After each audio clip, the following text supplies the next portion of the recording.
A Segunda Guerra Mundial deixou cicatrizes por todo o planeta e essas cicatrizes continuam a moldar o mundo hoje. A tremenda perda de vidas ainda pode ser sentida nos campos de batalha, nos hospitais e nas vilas e cidades onde tantos lutaram até o fim. Para alguns, a guerra parece continuar sob a forma de aparições sobrenaturais. Esses eventos históricos têm assombrado vários lugares ao redor do mundo, lugares estes que têm especial importância. Muitas dessas histórias permanecem sem comprovação ou sem explicação, mas para aqueles que viram essas aparições ou sentiram sua presença, sua existência é muito real. As crianças desaparecidas. Durante a guerra, a Suíça fez o possível para permanecer neutra, mas foi procurada pelas potências aliadas e do eixo. Quando a Alemanha iniciou atos de agressão contra o país, o Reino Unido enviou reforços. Foi assim que uma empresa britânica se viu estacionada em uma vila remota nos Alpes suíços.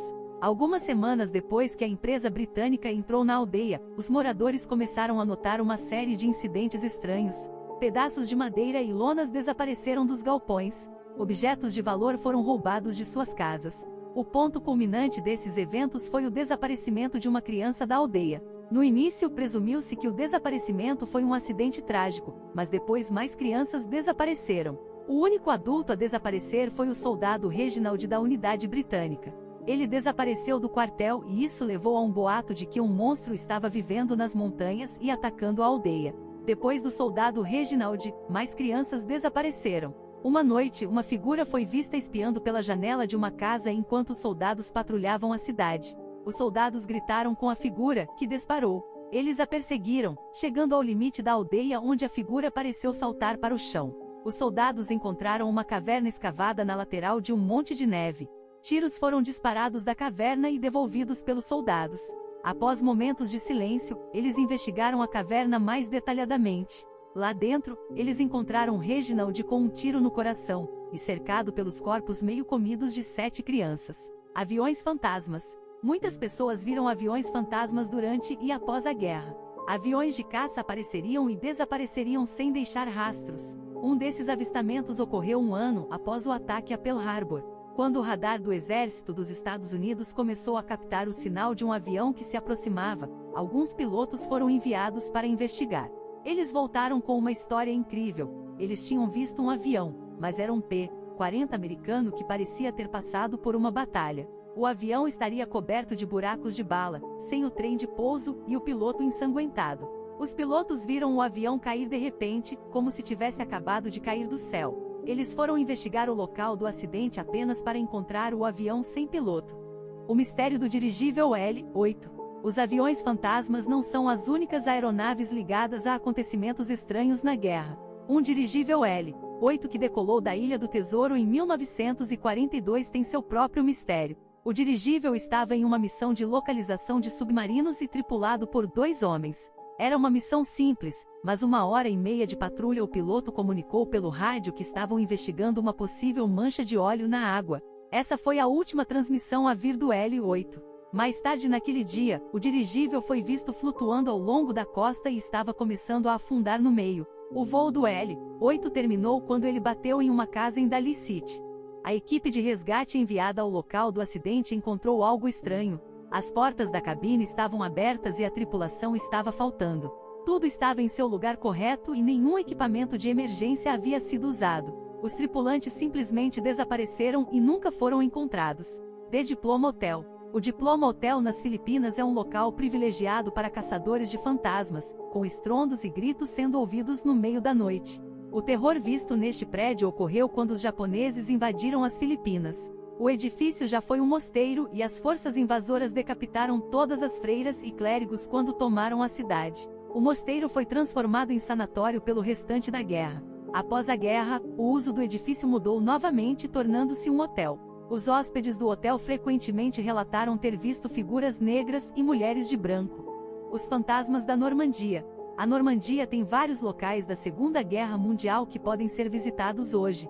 Um pai decidiu fazer isso com sua filha de 7 anos. Enquanto na França, nada de estranho aconteceu, mas no ano seguinte à visita, sua filha frequentemente falava de homens e outras coisas que ela viu enquanto estava lá. Ela descreveu homens apontando armas para ela e seguindo-a enquanto eles visitavam os bunkers na área. Ela os descreveu como se escondendo atrás dos cantos e se movendo como os soldados fariam. Embora isso normalmente pudesse ser considerado uma imaginação ativa, ela foi capaz de descrever perfeitamente os uniformes de ambos os lados do conflito. O SS Alkimos é conhecido como um navio amaldiçoado desde o início da sua construção. O navio começou a ser construído durante a Segunda Guerra Mundial, quando muitos navios estavam sendo construídos pela linha de produção em um ritmo surpreendente.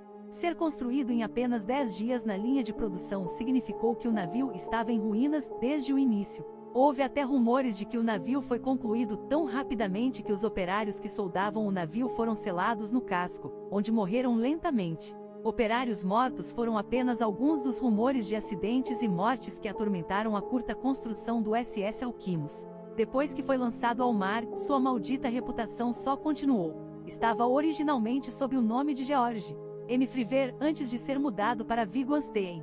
A partir deste momento, ele foi colocado em serviço em 11 de outubro de 1943. Ele foi atormentado por dificuldades técnicas. O navio costumava quebrar. Em agosto de 1944, a história mortal do navio ganhou outro capítulo quando ocorreu um brutal assassinato-suicídio. O navio estava no porto de Nápoles quando um membro da tripulação atirou e matou uma operadora de rádio canadense antes de apontar a arma para si mesmo. Após a guerra, o navio mudou de mãos antes de finalmente ser rebatizado como o navio grego SS Alkimos. A má sorte e as dificuldades técnicas continuaram a acompanhar o navio, assim como as histórias de assombrações. Em 1963, o navio encalhou na costa da Austrália Ocidental. A hélice foi danificada, então esforços foram feitos para rebocar o navio até Fremantle para reparos de emergência antes de ser levado para Hong Kong para reparos maiores. Enquanto em Fremantle, o navio pegou fogo inexplicavelmente.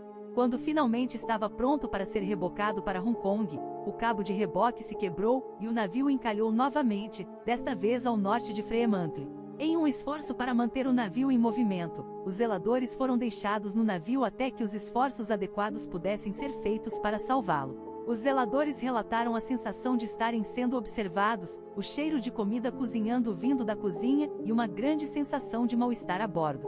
Os esforços para resgatar o navio fracassaram enquanto uma empresa após a outra tentava recuperá-lo. Em uma tentativa de resgate, o navio que tentava puxar o SS Alkimos pegou fogo, fazendo com que o SS Alkimos encalhasse novamente. Desta vez, foi deixado onde estava. Planos foram feitos para demolir o navio, mas o homem responsável morreu em um acidente de avião.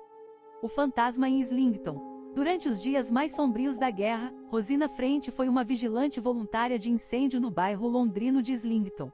Embora ela não pudesse servir na linha de frente, ela poderia verificar se havia incêndios e ameaças de bomba. Durante um de seus turnos, ela encontrou uma força sobrenatural.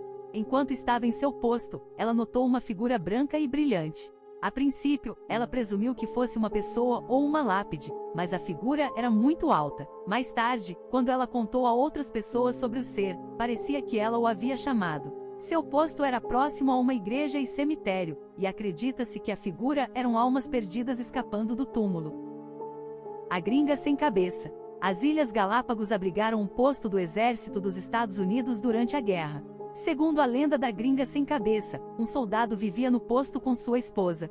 Quando ele descobriu que ela o estava traindo, ele a empurrou de um penhasco.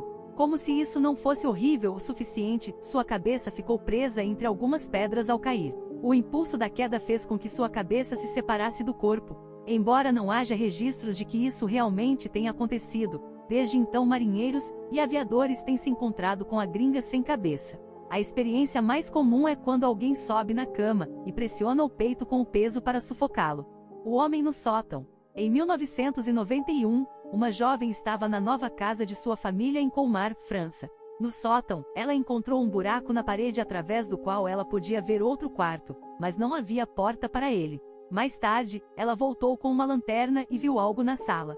Um jovem estava sentado no chão com os joelhos puxados até o peito. Ele virou a cabeça para a mulher e sua amiga e sorriu. No início, eles acreditaram que ele era uma pessoa real, mas depois perceberam que ele não tinha cor. A avó dele soube mais tarde que a casa era uma gráfica clandestina durante a guerra que imprimia slogans contra os alemães. Era um dia frio de novembro de 1944 quando uma tripulação antiaérea estacionada na Bélgica viu um grande avião vindo em sua direção. A unidade da RAF reconheceu o avião como um B-17 americano, a chamada Fortaleza Voadora. O avistamento foi estranho porque o trem de pouso estava abaixado e o avião vinha rápido.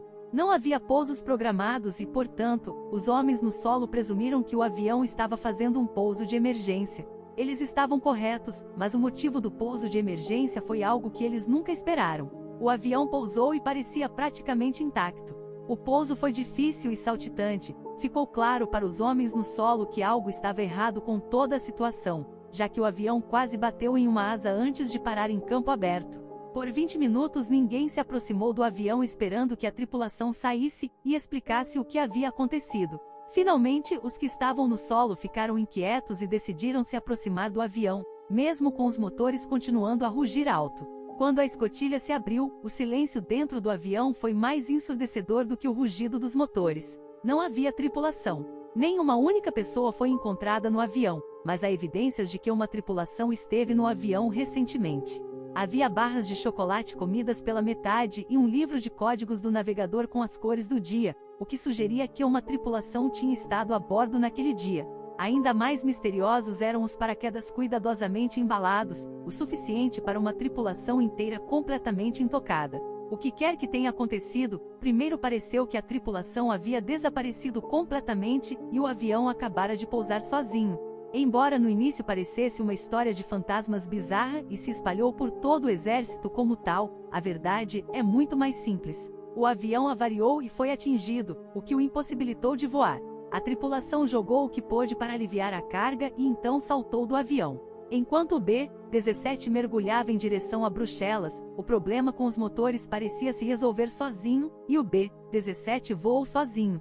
Porém, sem todos os seus motores funcionando, não conseguiu se manter no ar e realizou o pouso que foi presenciado pela tripulação da RAF.